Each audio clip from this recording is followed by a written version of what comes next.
வண்டியில் வந்து கேட்குறேன். எந்த ஊரே ஏயா 2 நாள் இங்கேயே உட்காந்துருக்குற பேக்கோட எந்த ஊரையா? நான் ஏர்வாடி சார், உங்கள் சொந்த ஊருக்கு ஏர்வாடி. ஆ அப்படியே ஏர்வாடியிலேருந்து வந்தேன் சார். வந்த இடத்துல ஒரு வேலை வாங்கி தரேன்னு சொன்னான்.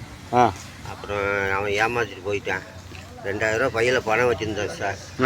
இந்த 2000 ரூபா பணத்தை கவர்மெண்ட்டுக்கு கட்டிட்டேன் சார். வரி கட்டணும்னு சார். என்ன வரி ஐயா? கவர்மெண்ட்டுக்கு வரி கட்டணும் சார். என்ன தண்ணி வரியா? தண்ணி வரி தான் சார். எந்த தண்ணி? வீட்டுக்கு தண்ணி இல்லை? இல்லை, வீட்டு தண்ணி வந்து குடும்பத்துக்கு உபயோகமாகுங்க சார். நான் குடிக்கிற தண்ணி கவர்மெண்ட்டே தயாரித்து விற்கிது சார். இந்த ஏரியாவில் ரொம்ப மோசமான ஏரியா. ஆமாம் சார். சரியா? பார்த்தியா ஒருத்தன் வர சொல்லி உனக்கு காசு எடுத்துக்கோங்க பார்த்தியா? ஆமாம். உன்னை பார்த்தா பாவா. இல்லை சார், அவங்க எடுக்கல சார். நானே தான் கவர்மெண்ட்டுக்கு கட்டினேன் சார்.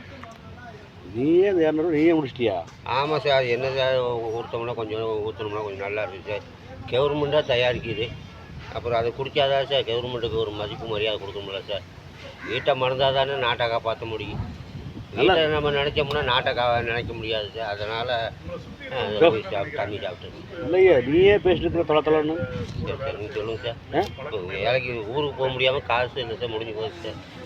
நீங்கள் வரும்போது உனக்கு அப்போ சரி அங்கேருந்து வந்திய அவன் நம்பர் என்னாச்சு? ஃபோன் நம்பர் இருக்குதா உன்னோட ஃபோனில்? இங்கே ஃபோனில் தூக்கி அடமானம் வச்சு சார். காசு 2000 ரூபா கவர்மெண்ட் கட்டிட்டேன் சார். அப்புறம் முடியல சார்.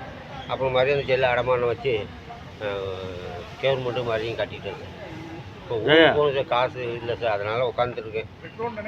இந்த வயசில் உனக்கு இதெல்லாம் தேவையே? ஏஐயோ அரசாங்கம் வந்து என்னென்ன சொல்கிறாங்க? அரசாங்கம் சொல்கிறது அவங்க தான், காய்ச்சறது அவங்க தான், விற்கிறது அவங்க தான். நாங்கள் என்ன சார் செய்ய முடியும்? நாங்கள் என்ன செய்ய வாங்கி வந்து ஒரு தடவை ஓட்ட போடுறோம். சரி, இன்னும் பார்த்தா கொஞ்சம் பாவமாக தெரியுது. பஸ் சார்ஜ் எவ்வளோ வருது போகிறதுக்கு? இங்கேருந்து 300 ரூபா ஆகும் சார். போருக்கு போட்டு 300 ரூபா ஆகும் சார். சரி, நான் ஒரு 1/2 மணி நேரத்தில் உங்களுக்கு நான் காசு கொடுத்து பஸ் ஏற்றி விட்றேன். சரி, இந்த பக்கம் கூட வராதப்பா. சரி சரி சார். ஏன்னா இங்கே எல்லாம் கொஞ்சம் ஏமாந்தாலும் உனக்கு மயக்க ஊசி போட்டு திருடிடுவாங்க. ஆமாம் சார், ஆமாம் சார். சரியா? நீங்கள் எத்தனையோ போலீஸுக்காரங்க வந்து எல்லாமே நல்லது தான் சார். நல்லா புத்தி சொல்கிறாங்க. எங்களுக்கு இந்த புத்தி பட்ட முடப்படுது சார். உள்ளபடி போலீஸுக்காரங்க பூரா தமிழ்நாடு போலீஸுங்கள எந்த நாட்டு போலீஸாக இருந்தால் நல்லா உள்ள முடிச்சவங்க. எல்லா போலீஸ் ஒரே மாதிரி இருக்க மாட்டாங்க. சரி சரி. சரியா? போலீஸ் நல்லவங்க இருக்கவங்க கெட்டவங்க இருப்பாங்க. சரி. அவனை பார்த்தாப்பா ஒரு வயசான மாதிரி ஒரு அப்பா மாதிரி தெரியுற. அது ஏமாந்தா கிட்னி திருடுவாங்க ஐயா. சரி சரி சரி. சரியா? சரி. நான் இப்போ என்ன பண்ணுறேன்னா இங்கே உட்காந்துறேன். ஒரு 1/2 மணி நேரத்தில் வந்து போய் காசு எடுத்து இன்னும் பஸ் ஸ்டாண்டில் விட்டு வர்றேன். சரியா? ரொம்ப நன்றி சார். இங்கே நான் வந்துடுறேன். சரி சரி சரி. ரொம்ப சந்தோஷம். நல்ல மனசு ஐயா.